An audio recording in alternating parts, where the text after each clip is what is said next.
And welcome to a Sunday morning on the Verde River.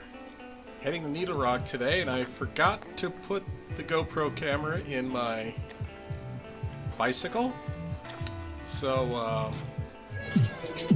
making some pictures with background noise from other people picnicking out there at the Verde River.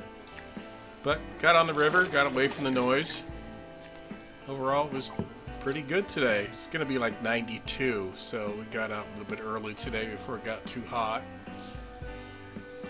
And made it out to launching at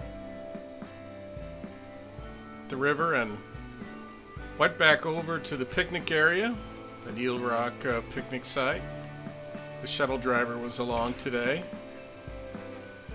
And we had a little barbecue picnic at the river. And it's always sort of challenging getting those things to light, but we eventually got it lit up and got some turkey burger out there and some beans and some potato salad, your typical picnic stuff that people have at the river. And got the beans cooked up.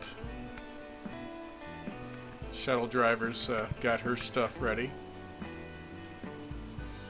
An overall good day at the river. Next time I'll try to remember to bring my camera along. Thanks for watching. Try to be out probably the Verde River again next Sunday. Bye.